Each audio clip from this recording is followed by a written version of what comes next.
Il est 6h34 sur Europe 1. 3 fonctionnaires de police devant la cour d'assises de Bobigny, jugés à partir d'aujourd'hui pour violence volontaire. Accusé d'avoir grièvement blessé Théo Luaka en 2017 lors d'une arrestation musclée à Aulnay-sous-Bois, le jeune homme a reçu un coup de matraque télescopique dans la zone rectale.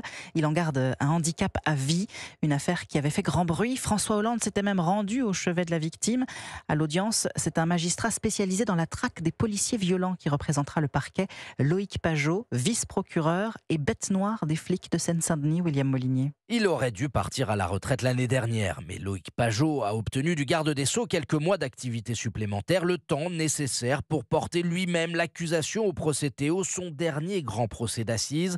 Au cours de sa carrière, ce magistrat s'est construit une solide réputation d'anti-flic. Il voit des ripoux partout, colère un policier de Seine-Saint-Denis.